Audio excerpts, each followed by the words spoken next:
Pada saat orang Batak masih menganut kepercayaan leluhurnya kepada mula jadi Nabolon yang direfleksikan dalam nilai-nilai adat dan sistem kekerabatannya. Orang Batak sendiri tidak mengenalnya sebagai agama atau aliran kepercayaan, melainkan nilai-nilai adat yang menyatu dengan semua aktivitas kehidupannya yang bersifat religius, berkepercayaan, menyembah atau mamele, kepada debata mula jadi Nabolon dan Sumangot atau roh, orang tua dan nenek moyangnya.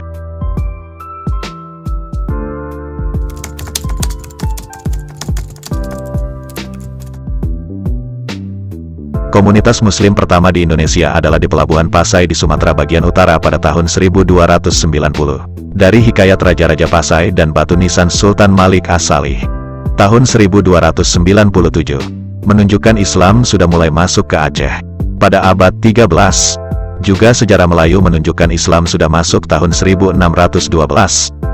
Tapi orang Batak yang bertetangga dengan Aceh dan Melayu belum tersentuh Islam. Sampai awal abad 19.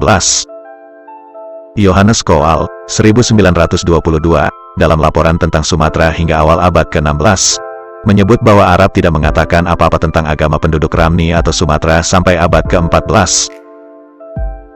Ibnu Battuta adalah orang pertama yang mengatakan bahwa penduduk Pulau Sumatera sebagian mengaku Islam.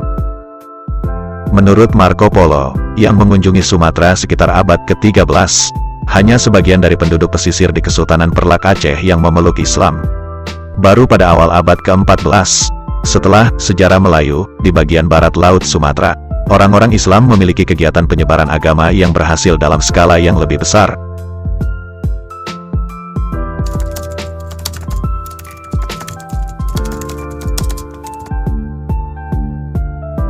Secara khusus, waktu dan metode penyebaran Islam ke Tanah Batak yang paling menonjol, menurut Het Bataks Institute, Leiden, entry pertama adalah ke selatan Padang Lawas di Mandailing pada saat Perang Padri.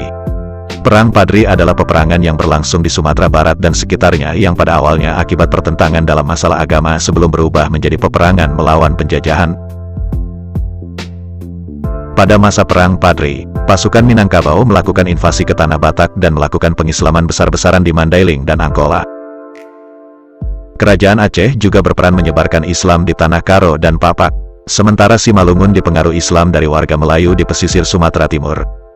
Invasi tentara Padri ke Tanah Batak diyakini sebagai cikal bakal tersebarnya Islam secara meluas. Tidak tanggung-tanggung, sekitar 5.000 pasukan berkuda tentara Padri masuk ke Mandailing, yang merupakan daerah perbatasan Sumatera Utara dengan Sumatera Barat. Tuanku Rao yang bernama Fakih Muhammad diberi kepercayaan memimpin pasukan ini dengan mengenakan jubah putih dengan serban di kepala, khas Tuanku Imam Bonjol. Sekitar tahun 1850 Mandailing dan Angkola sebagian besar adalah Muslim. Pada tahun 1880 masih ada beberapa penyembah berhala di Padang Lawas hingga setelah 1890 dapat dianggap sebagai keseluruhan Muslim, kecuali untuk beberapa gereja kecil Kristen. Usai menaklukkan Mandailing, pasukan Padri bergerak lagi ke utara. Mereka berencana menaklukkan Tanah Batak yang saat itu masih menganut keyakinan animisme. Perlawanan memang dilakukan rakyat Batak. Tetapi pasukan Padri sangat kuat, penyerangan itu mengakibatkan Tanah Batak banjir darah dan mayat tergeletak di mana-mana hingga jumlahnya mencapai 100-an ribu lebih. Perang ini mengakibatkan munculnya dampak buruk, penyakit kolera yang bersumber dari gelimpangan mayat-mayat.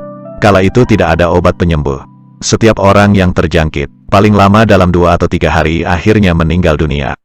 Wabah kolera itu menjadi alasan keluarnya pasukan Padri dari pusat kerajaan Batak. Mereka kembali ke Minangkabau untuk menghadapi Belanda yang mulai menduduki Sumatera Barat.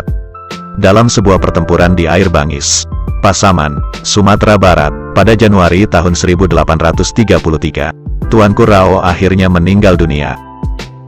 Selanjutnya, satu pasukan Padri di bawah kepemimpinan Tuanku Tambusai, kembali melanjutkan serangan hingga menginjakan kakinya di Sipirok. Disinilah dibangun cikal bakal masjid pertama di Sipirok bernama Masjid Raya Sori Alam Dunia Sipirok Masalih yang pemugarannya dibangun tanggal 16 Juli tahun 1926 dan masih berdiri hingga sekarang.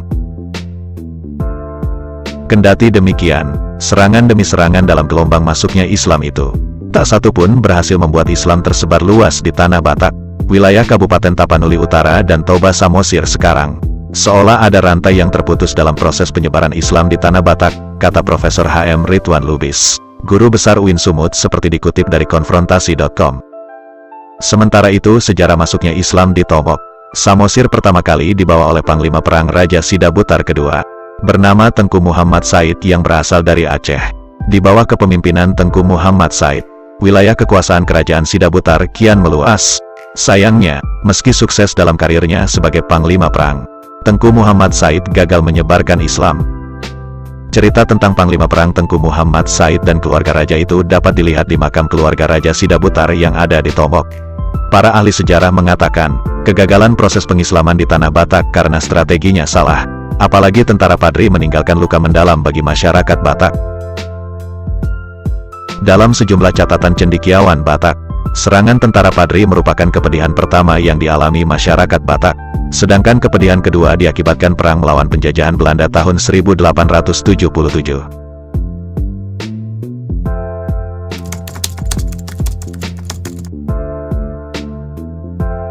Hingga kini, setidaknya ada 3 agama dan 2 kepercayaan yang dianut masyarakat Batak. 3 agama itu adalah Kristen Katolik, Kristen Protestan dan Islam, sementara 2 kepercayaan itu adalah Parmalim dan Animisme. Meski berbeda keyakinan, masyarakat Batak di Sumatera Utara hingga kini dapat hidup rukun berdampingan secara damai dan saling menghormati.